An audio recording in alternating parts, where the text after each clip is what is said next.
Hello, and welcome to the Enneagram in a Movie podcast. I'm Mario Sakura, and this is the place where my co-hosts TJ Dahl and TJ Ingracia and I discuss movies through the lens of the Enneagram model of personality. If you like the show, please remember to rate, review, and subscribe, and join the conversation on our social media pages. For now, grab some popcorn, sit back, and enjoy the show. Hi, everybody. Welcome back. You know what, guys? I'm not going to mess around today. Okay, we're talking about Enneagram Type 3, so let's not waste any time. Let's just jump right into it, okay? TJ Daw, tell us what movies we're going to talk about and why we picked these movies. We're looking at Type 3, so we're doing Edge of Tomorrow and Molly's Game, two movies with prominent three lead roles, and in the case of Edge of Tomorrow, Tom Cruise, who I might be wrong in saying this, but I don't know that he has ever played a character who isn't a 3. If you look up Type 3 in the Enneagram Dictionary, there is a picture of Tom Cruise at the top of the entry. Yes. And in fact, when I'm teaching this in organizations, I often say, just think of any movie character Tom Cruise has ever played when it comes to the Type 3, because he really does embody a Type 3. And I think he comes to embody the United States as well. Almost everybody living outside the United States would identify the United States as a very Type 3 culture. I think it's true, and Tom Cruise sort of embodies that American ideal that way, with all due respect to non-U.S. Americans up and down the globe. So, TJ, why did we pick these movies? Edge of Tomorrow, I think, shows a really great growth arc for a 3. It's also really atypical to what Tom Cruise usually plays. He always plays a 3. He's a 3 in this, but, as we'll get into, he's not charging out of the gate like the shining 3 that he is in Top Gun or in the Mission Impossible movies. Right. And then Molly Bloom, again, we see a really interesting character arc of what happens with a 3. And we're going to get to a story pattern that I find emblematic of 3-ness. Good. So let's talk about Type 3 so that everybody understands exactly what we're talking about here. Enneagram Type 3 I refer to as striving to feel outstanding, right? So it's this need to feel like I'm doing well. Whatever it is I'm doing it well. Now, it's not the kind of perfectionism that we might see in an Enneagram Type 1.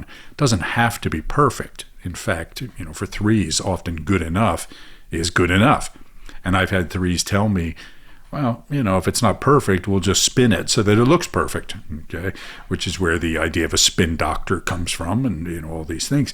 So 3s have this real wiring that says, achieve, right? Set me a target, give me a goal, point me in a direction, and let me run.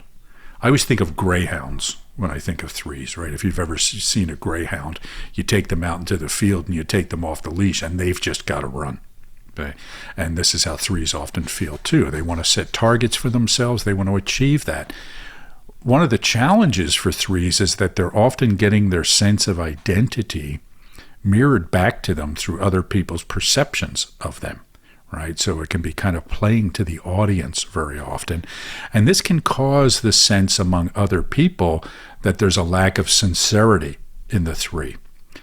We'll talk more about this, but in my experience of working with 3s, they're just as sincere, if not more so, as most people. And I think we find this with Molly Bloom even when we get into it, this real concern about her identity and who she really is and who she presents to be. But, we'll come back to that.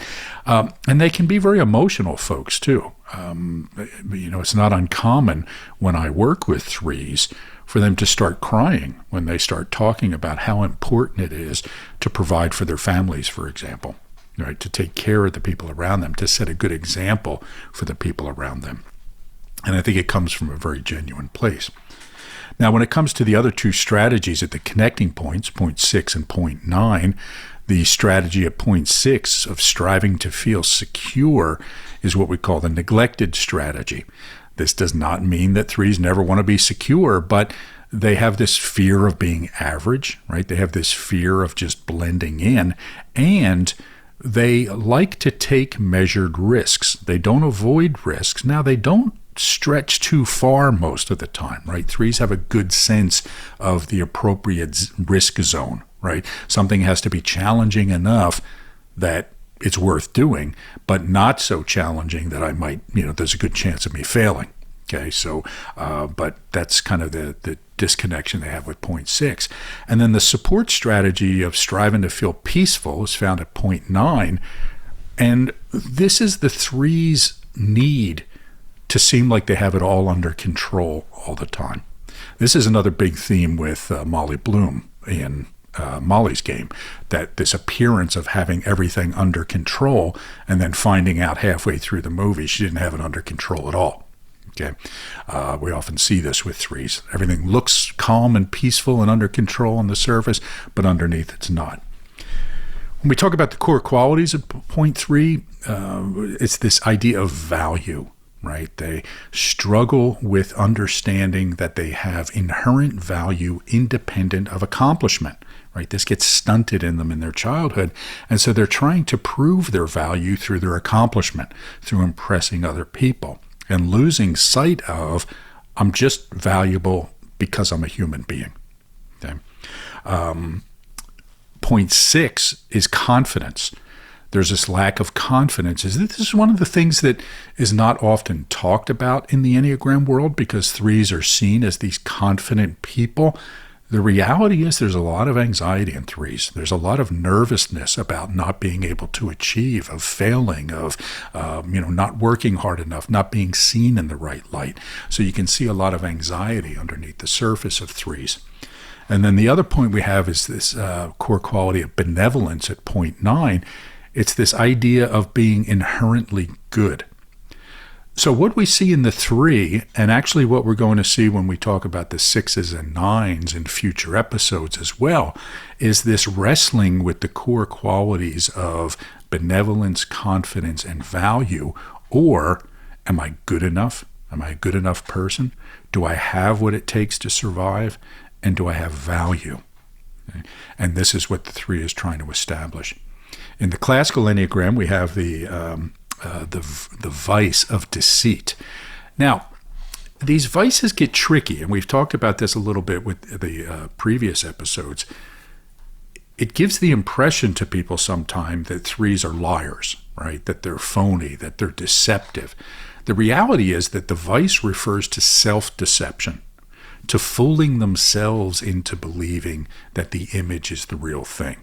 So 3s are no less honest than people of any other Enneagram type when it comes to their interactions with other people, but they're fooling themselves and, therefore can be fooling other people inadvertently. One of my favorite science writers is a guy named Robert Trivers. I wouldn't say he's one of my favorite science writers because he hasn't written that many things, but he's very influential in evolutionary biology. And he wrote a book called The Folly of Fools. And this book is all about how, because we are living in competition with other members of our species, we have come up with these tricks to, outcompete others. And one of those tricks is to be deceptive, right? If I'm going after the food and you're going after the food, I'm going to trick you so that I get to it first. I'm going to deceive you in some way. And Trivers says that one of the easiest ways to trick another person or fool another person is to fool ourselves first. Right? If I believe the lie I'm telling you, then I can sell the lie even better. Okay? So, Trivers' point is, and I think he's absolutely right, we are kind of wired for self-deception. Okay? And this is a point that the 3 really exemplifies. Okay? This idea of self-deception about who I am.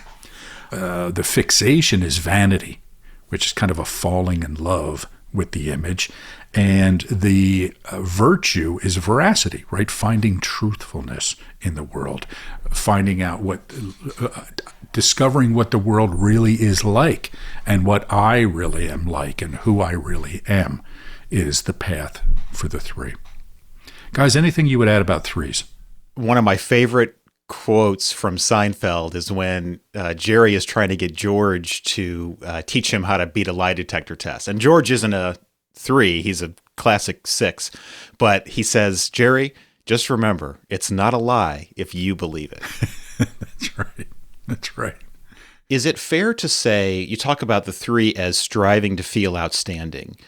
Is it fair or is it too oversimplified to say that as much as a 3 wants to feel outstanding, they also, it's as important for them to be seen as outstanding, so that even if they aren't succeeding, the image of succeeding is just as important. Yeah. What I find is that as they sort of slide down, the levels of health, to use the Riso Hudson terminology, if I don't feel successful myself, I'm at least going to make you believe that I'm successful. And in Awareness to Action, we talk about the three under stress, that they become more focused on the image of the thing than the thing itself, whether that be their success, their accomplishments, and so forth. So absolutely. But again, I think it's all a issue of psychological health. Right? When a 3 is psychologically healthy, they really are looking for authentic accomplishment in the world and an authentic contribution too. Right? There's this perception of 3s in the Enneagram world that they're self-centered and all about themselves. But I'll tell you, I work with so many 3s who are so committed to making the world a better place in some way, right? They're very often involved in, charitable or philanthropic works. They really do want to make contributions to other people. I was just with a CEO this week of a company who is a 3, and as he cried, we were talking for 2 hours, and he cried twice during that 2 hours. First time we ever talked, right? Or first time we met in person. And as he was talking about his family at one point, and then as he was talking about some of his employees, he actually started getting teary, and it was completely legitimate. Right? He wasn't play acting for me. Yeah, just to build on that a little bit is just how important image awareness is to a 3. Each of us projects some sense of ourselves. Yes. So it's not like 3s own this, but 3s are more attuned than most others to what am I giving off and how are people taking that in and wanting to send out the image that I want. And that can be in any field whatsoever, and in the American culture, because American culture is so focused on certain kinds of success, it's easy to think of 3s are all movie stars or they're all corporate CEOs, whereas a 3's image that they want to put out might be, I'm the perfect mother and homemaker, or I'm just the best tattoo artist in this tattoo shop. Like, it could be in anything, but they want to look like the thing and have others look at them and see the thing that they want to be perceived as. Yeah, I think you're absolutely right regarding the cultural elements. For example, I often use the example of the Tibetan Buddhist monk Tartang Toka, who was actually one of Claudio Naranjo's teachers. But he came to the United States and started a publishing company.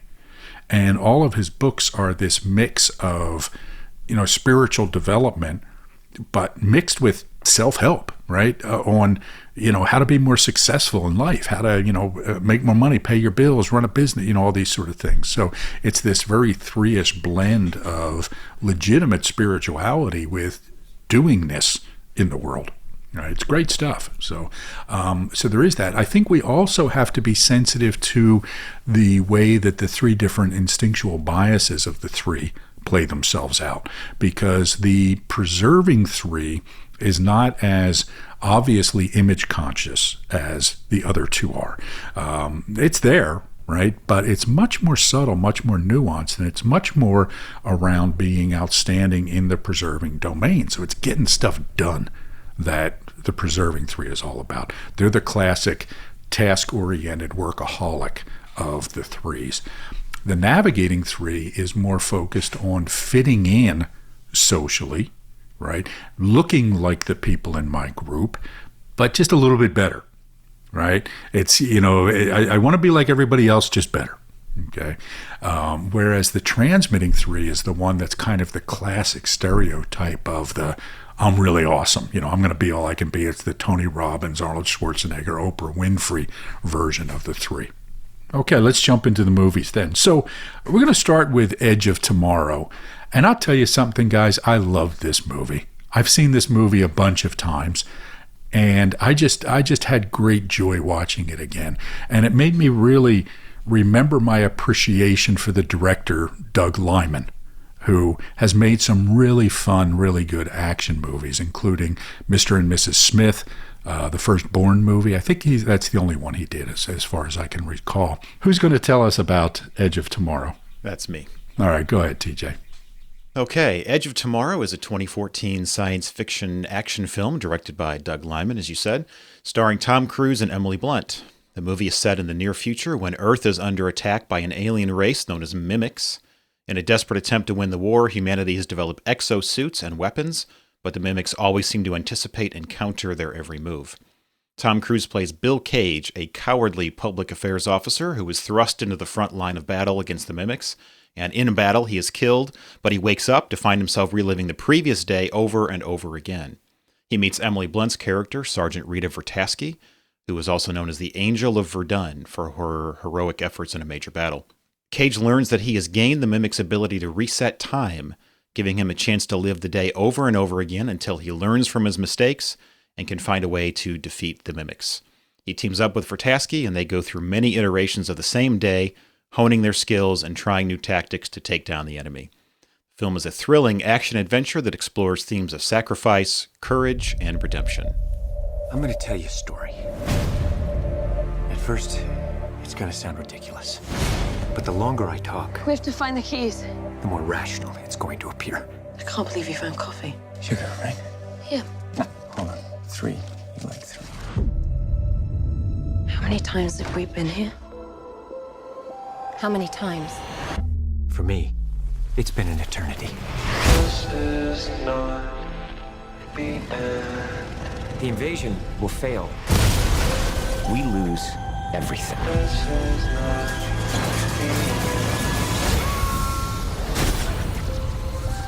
I die within 5 minutes of landing on that beach, along with every other soldier.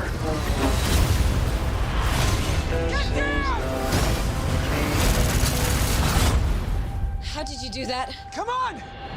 Come find me when you wake up. TJ Daw, how did you like this movie? I loved it. I saw it for the first time a few years ago because it came up on some list that somebody had shared of like 20 movies that failed at the box office, but that are actually really good. And I took a note of that because when I read it on that list, I'd never even heard of it. And so I looked it up, watched it. It blew me away. And it was a joy to watch again. And I believe a great example of Type 3. Yeah.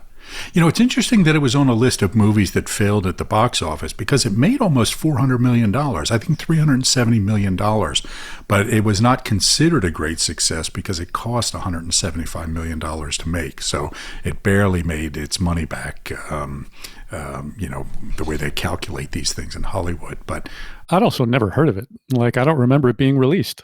And I pay attention to that shit. TJ and Gracio, what was your impression of this movie? I love it. It's a lot of fun. It's an action adventure movie, sci-fi elements, but it's just so much fun.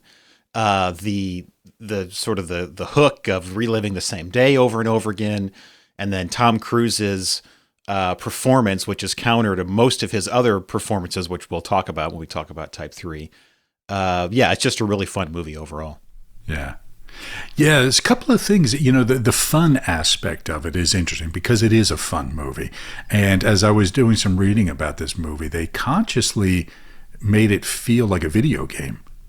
And so it's like watching a video game. So what happens is, when you play a video game, you get to a certain point and then you die and you go back and you start all over again. And you go and you try and go a little bit further. And each time you play the round, you know where the zombies are coming from or where the pitfalls are, that sort of thing. So you get better and better until you get to a certain point where you can't anymore. And that's kind of the theme of what happens here. Yeah, it's not explicitly a video game movie, but I think it's better than most explicitly video game movies. I would agree. And I also think, as I was watching it again, I think this was probably Tom Cruise's last great acting performance, right? I don't know exactly what movies came after this, but it seems to me, because I was kind of blown away about how likable Tom Cruise was in this and how there were these small moments where he was just really charming and engaging and, just could say a lot with a small look. And then after this, he kind of turned into stuntman Tom Cruise, for, most of his films. I'd have to go back and look again at his filmography since then, but it made me think about, man, this guy really could act when he wants to. Yeah, I think this is his best fun action role. I think his best role of all time is Magnolia, but that film isn't so much fun as it is just an incredible performance. Right. Yeah. And the most famous Tom Cruise line from that is not family friendly, Right. so I'm not going to repeat it here, although it is sticking in my mind. Most of what he says in that film is not family friendly. All right, great. Also, it has our friend from last episode, Emily Blunt, in this movie, who I just thought was fantastic in this. Made me really, again, appreciate her and what she brings. And Brendan Gleeson, who just, I don't know, has that guy ever given a bad performance? I just think he is amazing in everything. One contributor to the excellence of the movie, I think, deserves mentioning is one of the writers. There's 3 credited writers. One of them is Jez Butterworth, who is a playwright, a major British playwright. And I saw a play that he did that was on Broadway that was directed by Sam Mendes. So that had a cast of like 22, and it was 3 hours long. And when it ended, the entire audience gasped in unison, including me. So there's some secret firepower behind what's really good about this movie. There's another Butterworth in the writer's credits too, so I imagine a brother. But anyway, like much more nuance and intelligence than would necessarily go into a video game movie that isn't actually based on a video game. Right. And it just, as you said that, it popped into my mind that there's a Butterworth in Molly's Game as well. One of her previous attorneys was named Butterworth. Butterman. Right? Butterman. Oh, okay. I'm sorry. Yeah. Okay. And there's a repeated gag where Butterbean, Butterball. But I jump ahead. All right, great. TJ and Gracia, tell us a scene or two that struck you as very Three-ish about this movie. Well, I think the thing that's so fun about this movie is that in most Tom Cruise films, all he has to do is smile and laugh, and he owns the room. He's in total control over everyone and everything around him. But this movie is like everyone is completely immune to his charms. He just over and over again is totally incapable of using his smile and his wit and his charm to weasel out of all these situations that he gets himself into. So to your point, TJ, it's a great arc of a Three character who initially tries, he's a coward, and at the beginning, the general wants to use him to sell the war because obviously there's going to be a lot of body bags coming back. And so the general wants to spin it in the best possible light. And so he's going to send Tom Cruise's character to the front line. He's a public relations media guy. He's not a soldier. So First, he tries to charm the general and talk about, other people he could recommend. And then he turns to blackmail, and anytime you try to blackmail Brendan Gleeson, that's not going to go very well for you. Right. So he gets arrested, thrown into the barracks. Basically, his identity is stripped and he's just a nobody private. He tries to outsmart Master Sergeant Farrell, a great performance by Bill Paxton. Yes. One of my favorite lines in the film. We should say that they're sort of allusions to the D-Day invasion. They're stationed in England and London, and the next morning they're going to cross the channel and attack the enemy in France. And Bill Paxton has a very heavy Appalachian accent, and Tom Cruise says, "Oh, you're an American?" And he says, "No, sir, I'm from Kentucky." My other favorite Bill Paxton line in the movie was when he says, "Oh, why they call it Science Hill?" And he says, "Never asked, don't care." Yeah. Yeah. So just the initial sort of few scenes with Tom Cruise's character is sort of what you'd think of as the classical sort of stereotypically unhealthy Three. He's trying to charm his way out of these situations. He's trying to spin things to make them sound way better than we know that they are. And it fails for him. And that's why it's fun to watch, because normally Tom Cruise just succeeds endlessly at whatever he does. And then to skip ahead to the end of the film, to where he has this arc, eventually he loses the power of being able to reset the day. But at this point, even though he loses the power, and now if he dies, it's going to be actually game over, he and Rita push on to try to go kill this. It's called the Omega. It's sort of like the alien queen, basically, that controls all the other aliens. And he finds his courage, and some of the what do you call it? Oh, the derailers that you talk about for threes. He overcomes some of these things: not seeming knowable, seeking recognition, the individual contributor syndrome. He brings in the whole squad. He makes it about Rita. He knows that they're not going to follow him, but he says, I'm not going to ask you to follow me, but you're going to follow her. She walks in, and so he minimizes his role, and he really comes to accept that it's not about him; it's about helping her to accomplish this mission. So I think that's a really good arc, going from coward to finding his courage in the end. Yeah, I like that. That's good stuff. TJ Daw. Just to throw this in, when you describe him as a coward, it's not something he wears on his sleeve. He definitely is, but it's not the performance that you would expect of a phobic six in that role. So if you can imagine Albert Brooks or Woody Allen playing that role, it'd be very different. He comes off as a very slick spokesman, which he is. And when we first meet him, it's in a montage that's giving the backstory about the alien invasion. And he's talking to the camera on the news very, very well. He's excellent at being a spokesman. He's saying, we'll fight. That's what we do. And he says this with the grounded authority of somebody who's been in battle, even though he hasn't. So the cowardice is something that he wears beneath the surface. It's something that nobody knows about himself but him. And then we come to know it when he absolutely tries to weasel out of battle. So there's that arc, and part of what's going on, Mario, as you were saying before, for threes, is they have a lot of fear, but they keep that shit hidden. They keep that shit hidden from the world and quite often from themselves. And that's just a mechanism that threes develop growing up quite well, is like, let's take that fear and let's put it in a box.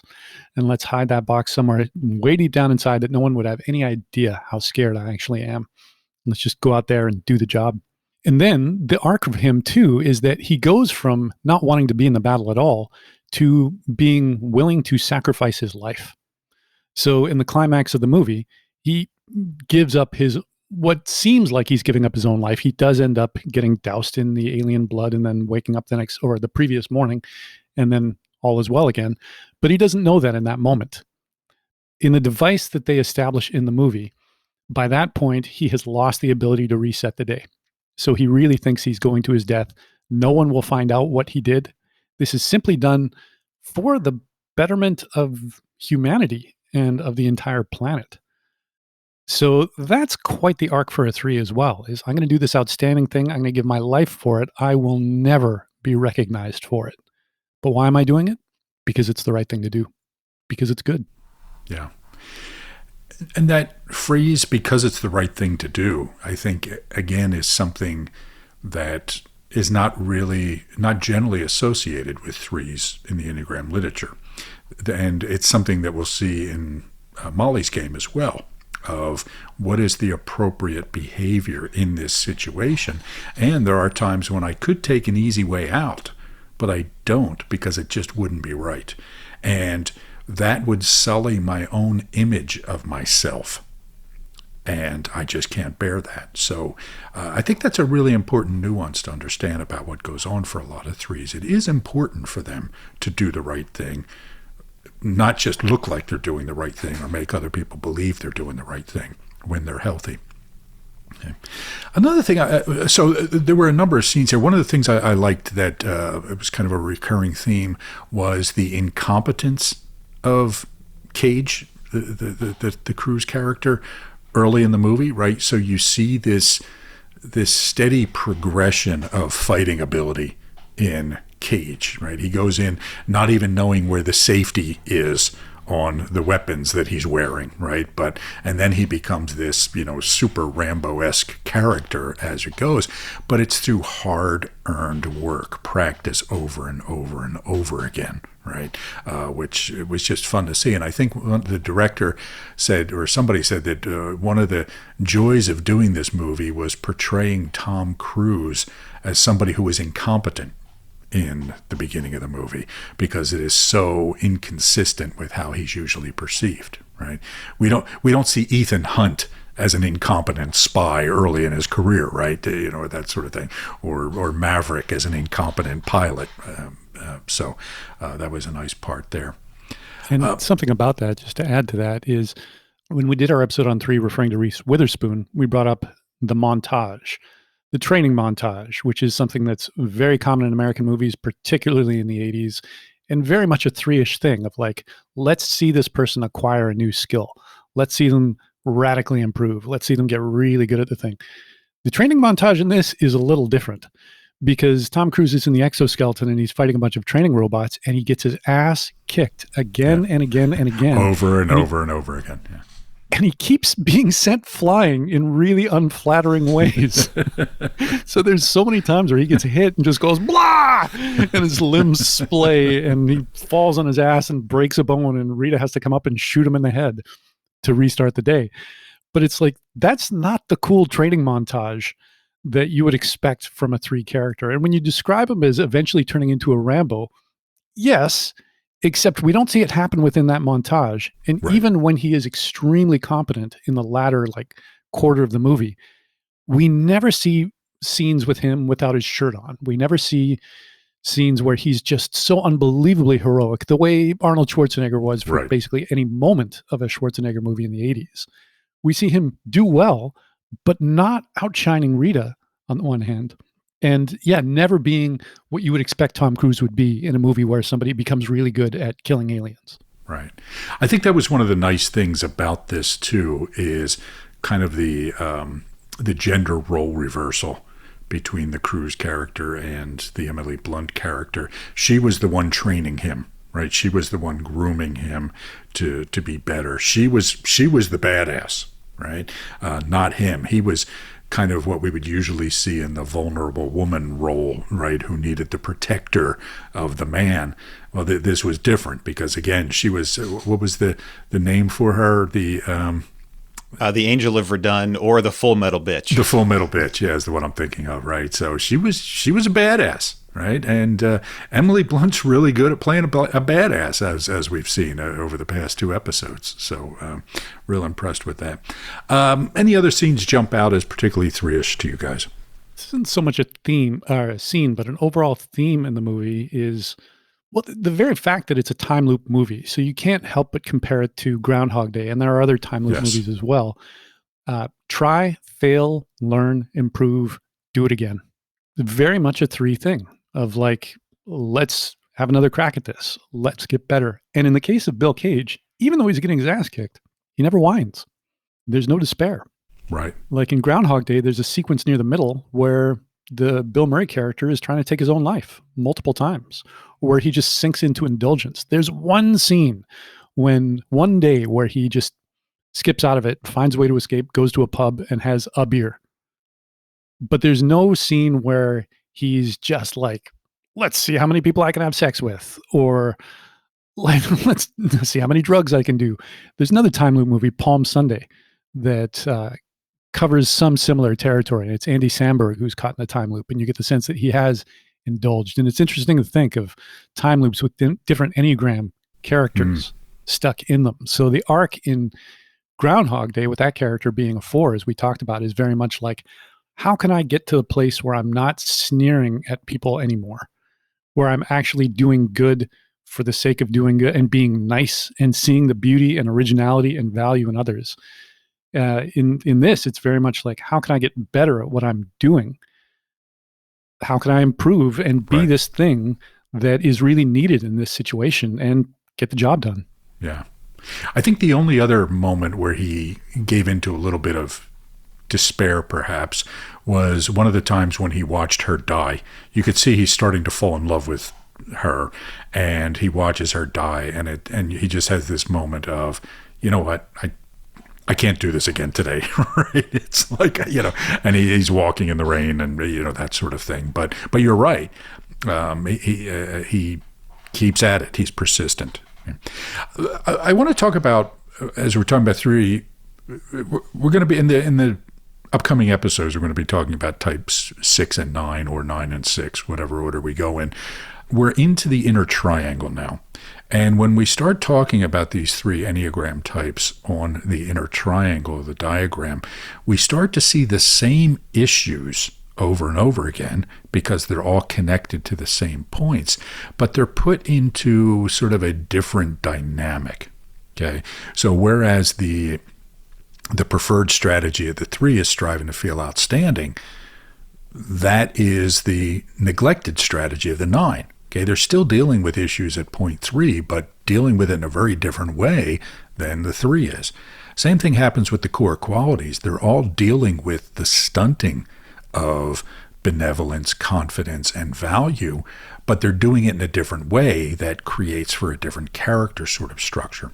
Okay, so it's important to keep those elements in mind, but also we're talking about a very specific aspect of the Enneagram as a process model. And when it comes to the Enneagram as a process, I like to use the inner triangle. And I'm not original here. This is covered in Naranjo's books and Sandra Maitre's books about how the inner triangle of the Enneagram represents how we go to sleep to ourselves, right? How we lose contact with our true nature, so to speak. Point 9 represents functioning on autopilot, right? We just do the same things over and over again without realizing we're functioning on autopilot. Point 6 represents that moment of waking up, right? We feel some anxiety and we snap awake to our experience.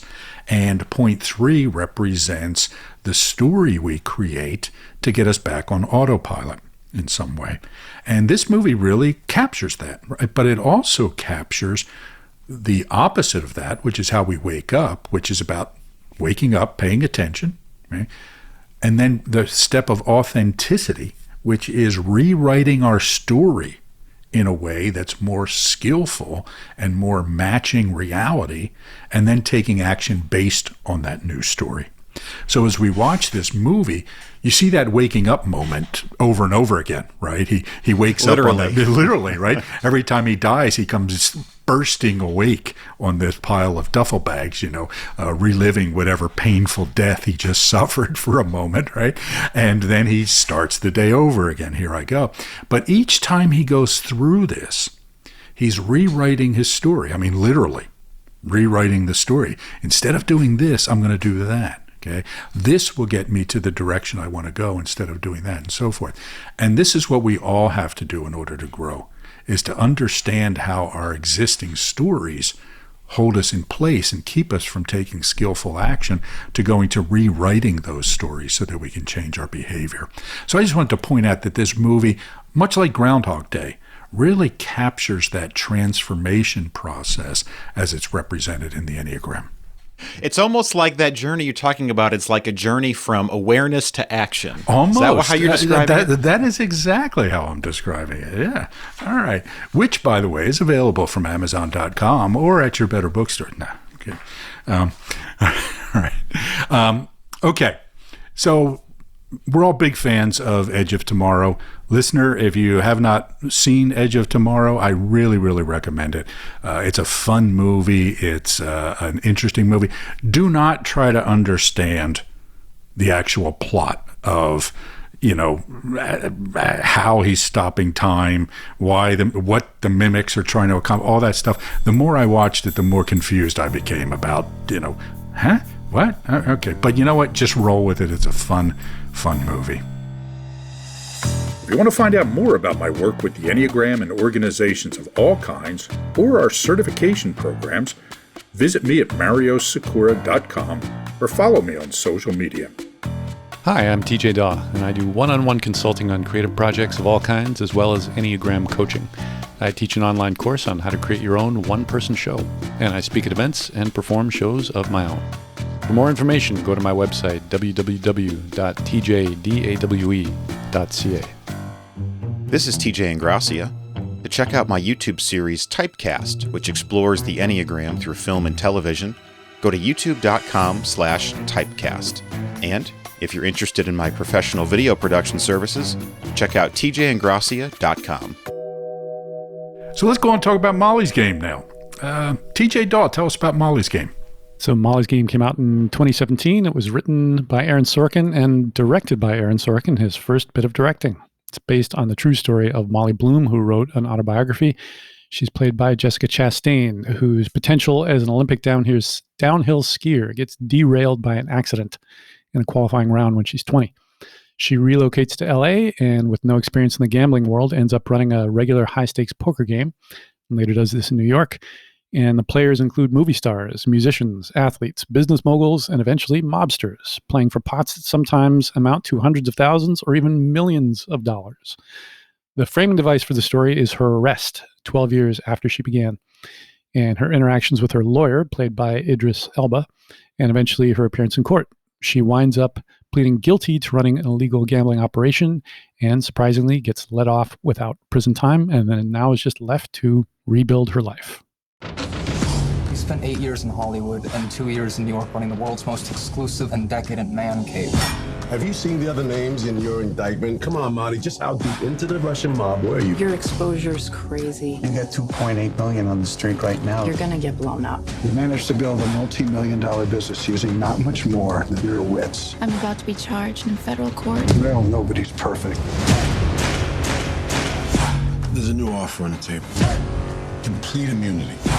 We hand over the hard drives. You've seen what's on those hard drives. Families, lives, careers will be ruined. Why are you in this alone? Where are the people you're protecting by not telling the whole story? I'll tell them everything they want to know about me. About me. That's it.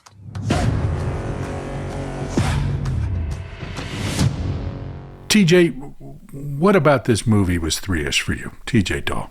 From the moment I saw it, the character seemed incredibly three-ish in that she comes seemingly from a family of threes, where we find out later in the movie that it wasn't just her who was a hotshot skier growing up. Both of her brothers were, and they're very much trained by their therapist father, who's played by Kevin Costner. Not quite clear whether he's a 3 or a 1, but it's very much a three-ish family culture. And then her life gets derailed from this random accident. It is completely random. And then what does she do? She goes to LA to take a year off before law school, in which she has plans that she will rise through the ranks and eventually head up her own law firm and then start a nonprofit. And instead winds up running these poker games, and she gets really good at it. So there's the process of radical improvement that happens again and again. And even when her running these poker games gets derailed, happens that the game just gets taken away from her twice. What does she do? Builds another one, builds it bigger, builds it better. Again, a lot like Bill Cage, no whining, no despair, maybe just a brief moment where she hangs her head on the side of a car. And then, all right, back in action we go. TJ Ingracia, what for you was three-ish about this movie? Any scenes jump out? Let me think if there's any specific scenes. Well, there was one quote. People have asked me what my goal was at that point after she had started the game. What was my end game? Back then, I would have laughed at that question. I was raised to be a champion. My goal was to win. At what and against whom? Those were just details. It's pretty three-ish. Yeah. I think, quite frankly, almost every scene of this movie is three-ish, right? I mean, it starts off with her talking about her accomplishments and training to be an Olympic athlete. Now, it's within the guise of setting up this horrible accident she had, but it's all about training and working and effort to be a champion, like you're saying. When she goes off and builds her own business, it's the same sort of thing. There's a couple of things. She said early on when she's younger and her father is interviewing her on the videotape, he asks her, do you have any heroes? And she says no. And she says something to the effect that, but if I reach the goals I set for myself, then I'll be my hero. Right? So it's really, tremendously driven. Now, there's more complicated reasons why she doesn't have heroes and about her, relationship with her father and so forth that come forward later. But it really is all just about striving to be outstanding, to be successful in this movie. Everything is about that and being accomplished, being achieved. And what was interesting to me, because one of the themes of the movie was, so the FBI arrested her. They were trying to send her to jail in a RICO case with all these mobsters. Okay, she wasn't involved with the mobsters. They were trying to put pressure on her and threaten her by taking away all of her money, threatening her with jail time in order to get her to testify against these people. And she wouldn't do it, right? When she got the contract to write a book, she would have made a whole lot of money had she named names, but she refused to do any names that were not reveal any names that were already not publicly disclosed. And the reason that she wouldn't do this is because it would, yes, hurt other people, but that was secondary to her. It would damage her sense of her own success and her own honor and her own name. And so it was all about, if I give in here, then I did not achieve what I really believe that I achieved. So that was fascinating to me, again, where these acts of integrity came from a very different place than they would in, say, a 1. Yeah, and also she wouldn't let her lawyer was trying to make the case, or part of their case would be that she really wasn't as important. Yes. Her role wasn't as big as what she claims it was, and she didn't want him to do that, I think partially because, hey, that diminishes the role. Hey, I built this business. I really was very successful. I should get credit for that. Yes. Yes, absolutely. Absolutely. By the way, do you guys know who player X was in real life? Tobey Maguire, I've heard. Rumored to be Tobey Maguire, yeah. So I remember, hearing that some years back, I think probably either when the book or the movie first came out. I've never been able to watch Tobey Maguire the same way, since then. She calls the character in the film, she calls him a green screen little shit. Yes. One three-ish theme in this film, and I'm sure you'll have thoughts about this in terms of her subtype, but she wasn't a 3, at least to me. She wasn't super flashy in the sense of like, hey, everybody, look at me and look how awesome I am. Now, she would get herself dialed up. At one point, her lawyer says that she's dressing like the Cinemax version of herself. But it seemed like she was doing that because that was the role she needed to play to get the attention, to get the big action and keep the guys interested. And so even though that's not maybe her natural personality, she made herself what she needed to be successful. And that's a very 3-ish thing. Yeah. I went back and forth on the subtype because I also was looking at, I didn't see any videos, but I watched, I saw some pictures and read some interviews with the real Molly Bloom. The real Molly Bloom seemed like more of a transmitting 3 to me, but the character in this movie struck me more as a navigating 3. Okay, because you're right, the sexiness in her presentation wasn't really sexual. Okay. And while she talked a lot about her accomplishments, it wasn't the Arnold Schwarzenegger-ish, I'm awesome, I'm the best at this, I'm the best at that sort of thing, right? It was almost matter of fact when she talked about her accomplishments. And it was almost like a sense of duty and fulfilling of destiny and expectation in her rather than self-aggrandizement. Okay, so I would have probably seen her as more of a navigating 3 in this movie. That's my sense as well. She does a lot of listening, especially in the earlier parts of the movie when she's new to the world of poker. She knows that. She doesn't pretend otherwise, but she Googles, like, what kind of music do poker players like to listen to? Later, when she's setting up her own poker game, she does things like set up a card table and gets this gizmo to do the automatic shuffling to put it in, and makes scented candles that have the kind of smell that she finds out poker players like. And that, she doesn't make it all about her, even though she is running it. She's very much in the background. And that culture is very much big shot men playing who like to feel like big shots. So let's surround them by beautiful women showing a lot of cleavage. Right. There's a lot of cleavage in this movie, just in general, but there's no sex. Right. There's no mention of her having a boyfriend, having a one-night stand, having really a personal life at all. Yeah, I hadn't even thought of that, but you're absolutely right. There is no romantic relationship for her character. Yeah. She makes a point of saying that she's never slept with any of the players. Right. She's certainly never sold sex for money or allowed any of her staff members to do so. Like, that's not why she's dressing like that. Yeah, there's an element of her finding a place in the world and then excelling within that place, right? So she's kind of drifting when she ends up being ordered, really, by her boss to kind of oversee the poker game. And for her, it was just another task. And then she became kind of fascinated with it. And it's almost like she said, I have found my lane here.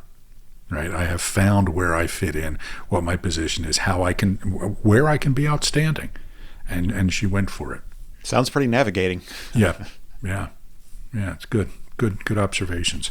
A couple of other things. I mean, just again, everything was about achievement in this movie. Even she uses her spare time not only Googling terms and music lists and that sort of thing, but studying astronomy. Right? There's one scene where she says, "Yeah, I just realized I was 12 credits short of a degree in astronomy."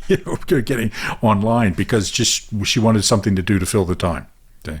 So just a huge achievement. And the movie ends with this quote from Winston Churchill that's really great about what success is. Okay, because that's the thing. At the end of the movie, her life is a mess, right? I mean, she's owes the IRS, I forget how much, but it was, millions of dollars.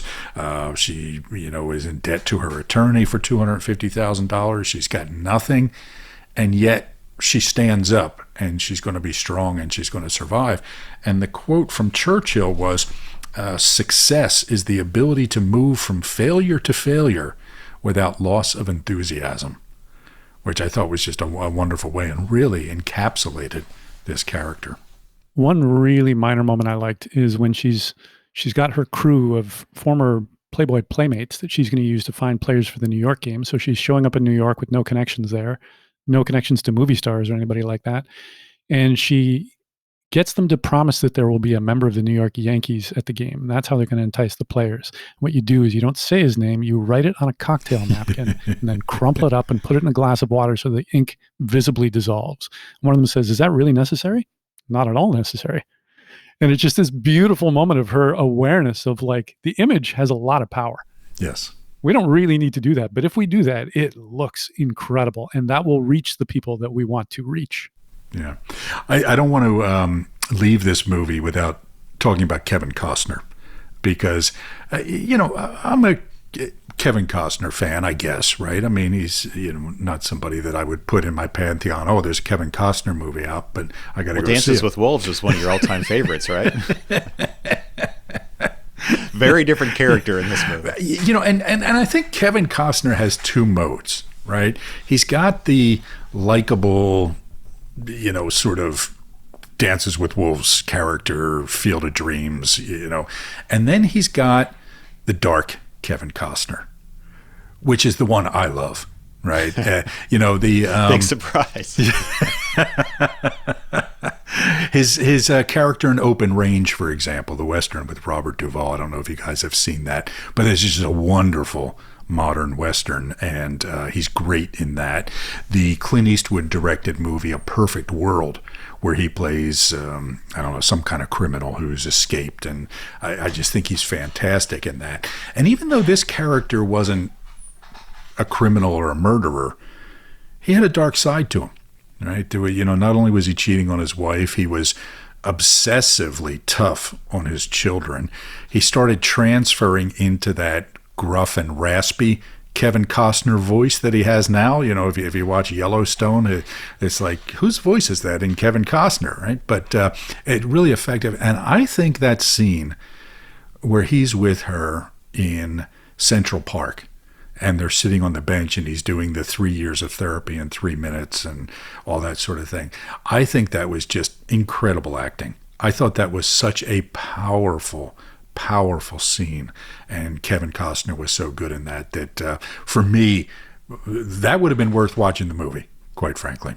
So I read a review of the film that said, in an Aaron Sorkin script, you either die resenting your father or you live long enough to become your resented father. And daddy issues are a constant theme in this movie, I think. Yeah, I like that. I'd also like to shout out Idris Elba, who I think is a wonderful actor. Wouldn't be surprised if he's a 3 in real life. His character in The Wire, I think, is a fantastic example of a 3. And I think this lawyer character that he plays is very much a 3. Right. And some of the trivia behind the scenes is they only had him for a few days of filming. And these are dialogue-heavy scenes. They're dense. They're very much like theater scenes.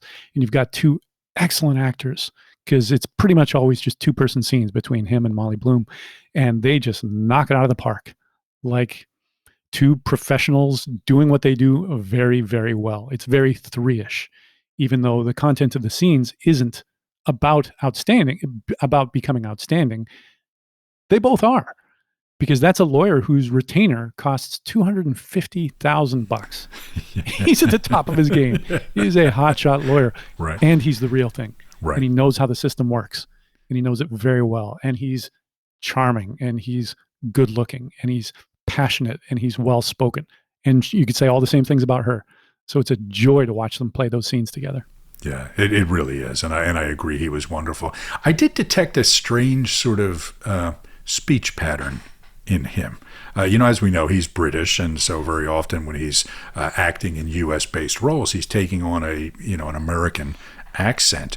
But it almost was like the character had, I don't know, a little bit of some sort of accent I couldn't detect, or was a slight speech impediment or something. I don't know. Did you guys notice that? Am I imagining things, or?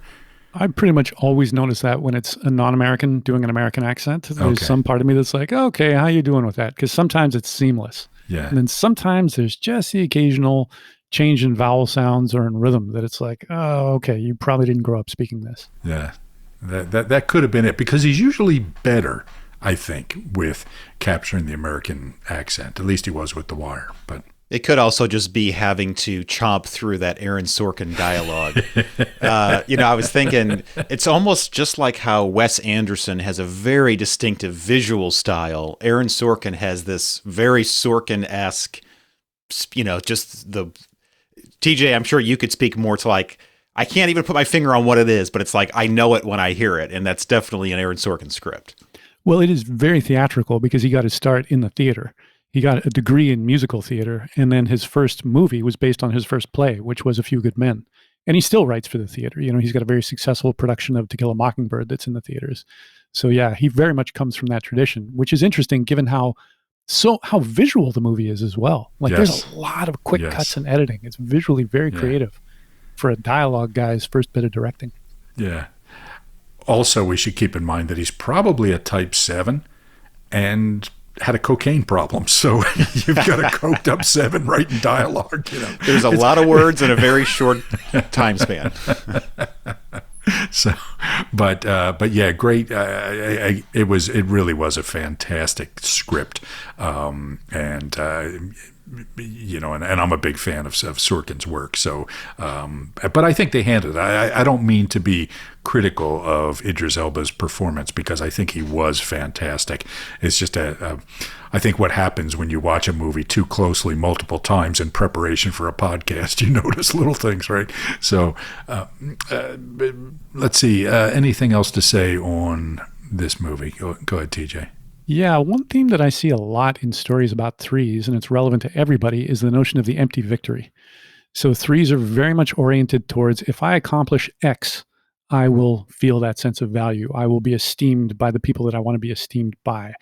I will actually feel like a real boy. And then in some movies like this, they get there, and it doesn't satisfy them. So there's a scene later where she's taking drugs, and unlike some other types, she's not taking drugs for fun. She's taking drugs in order to keep achieving, in order to stay up later, to keep her focus. And she says, anything that could keep me up for a few days and knock me out for a few hours. It was dark and friendless where I was. I felt like I was in a hole so deep I could go fracking. I was tired of living in the frat house that I'd built for degenerates. I was tired of the greed, mine, not theirs. I was sick of being high all the time. I couldn't recognize myself. And what I recognized, I couldn't stand. And that's just such a beautiful encapsulation of like, be careful what you wish for. Because if you reach the highest heights, what happens when you discover that it isn't all that?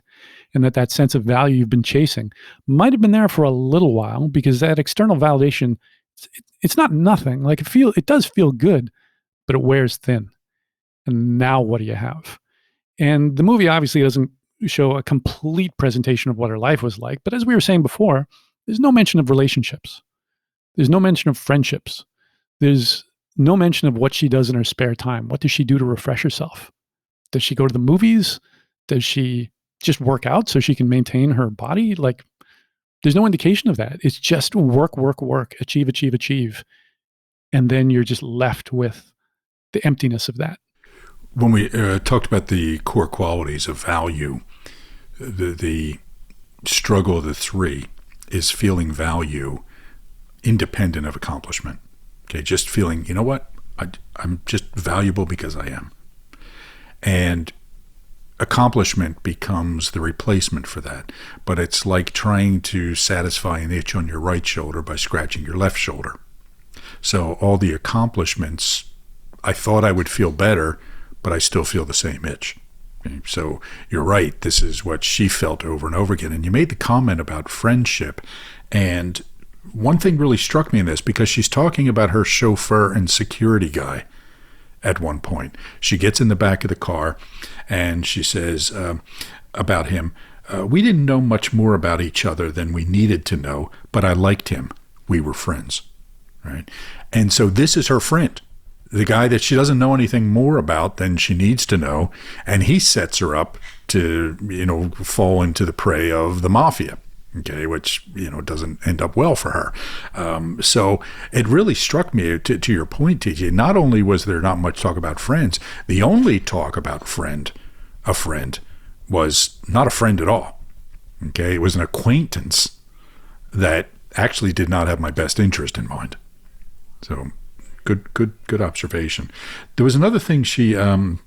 when she's testifying to the prosecutors, or talking to the prosecutors during the deposition, and they make some, I forget what they said that brought this on, but she said, well, I was high at the end and not doing a good job, right? So even that, she talks about her drug addiction, not only to help her succeed, but also the reason that brought her down. And she talks about it just very matter-of-factly. Right? I wasn't doing a good job because I was high. Okay, and that's what happened there. Again, it's just a very three-ish focus on the job itself. All right, great. TJ Dahl, tell us more about threes in movies. So you'll find a lot of threes like Tom Cruise who are the lead roles in blockbusters. So as we said, any movie with Tom Cruise, but he's built his career on blockbusters more than anything else, although he's done many movies. Will Smith is another example. Practically any role he's ever played. Arnold Schwarzenegger, Reese Witherspoon, Pierce Brosnan's James Bond, and Roger Moore's James Bond. And with all of these actors, you're very much seeing like these are people who can open a movie where people will see the movie because they're in it. There was a spell of years that I was in Toronto for the Toronto Fringe Festival every time July 4th would roll around. And there was this one building where they would paint the entire side of it with the poster of an upcoming Will Smith movie, because he was always opening a movie on the 4th of July. Because like the studios just knew. Independence Day 1, Independence Day 2, right? Men in Black. And like Men in Black was based on a comic book, but not a well-known one. Will Smith was the draw when that movie became a big hit. So threes are great at that. Not all movie stars are threes, but like when threes are a movie star, they shine unselfconsciously. I remember seeing Men in Black in the theaters, and just recently I watched Men in Black with my kids. So there you go. I'm getting closer towards your demographic, Mario. Yeah. And they loved it. Yeah, it's such a fun movie. Yeah, such a fun great movie. Fun. There's a lot of threes and triumph over adversity stories, whether this is in a movie, TV, in a book. Oprah, as we mentioned, very much a three, and a lot of her guests are threes because they have that exact bootstrapping triumph over adversity stories. Also, I find threes make great villains. When a three is a villain in a movie, they're often a hyper-efficient psychopath. So a few examples of that include Wall Street, The Dark Knight. I think Heath Ledger's Joker is a very good three. The Boys, there's a character who's kind of an evil version of Superman called the Homelander. Yeah, very much a three. Killing Eve, Villanelle is a great assassin in that. Die Hard, I think the, what's his name? The Hans Gruber. Gruber character. Yeah, what's the actor again? Alan Rickman. Alan Rickman plays a great three in that. Basic Instinct, Sharon Stone plays a very good three. Also, All About Eve. Classic movie, Best Picture winner, and deservedly so. And Ann Baxter plays just a brilliant three. And then in the world of TV, Mad Men. Don Draper is just one of the best threes you will ever find anywhere, as well as Captain Kirk, whether he's played by William Shatner or Chris Pine. Yeah, great stuff. Great stuff. All right, good. So, so our two movies today, Edge of Tomorrow, which actually had multiple names. For one, it was originally Edge of Tomorrow, and then it became Live, Die, Repeat, Edge of Tomorrow. Now I think it's back to just Edge of Tomorrow, whatever we want to call it. Great fun movie, highly encourage it. And Molly's Game for me was kind of a sleeper in my mind, because when I first watched it, I didn't really think much of it. I forget even why I watched it the first time, because I didn't really know anything about it, and I think it was just kind of one of those moments where nothing better to watch, and really enjoyed it, and enjoyed watching it again twice in preparation for this podcast. So highly recommend the movies. All right. So next time we're going to talk about Enneagram Type 9. And again, like I said, we're going to see some of the same themes coming up, but manifested a different way. And that is what always for me is very interesting, talking about the types along the inner triangle, is how they are, in a sense, distortions of each other. So I look forward to exploring that in future episodes. Guys, as always, thanks for being with us, and we'll see you next time. Thanks for listening to the Enneagram in a Movie podcast. Be sure to join us for the next exciting episode. In the meantime, don't forget to rate, review, and subscribe, and join us on social media.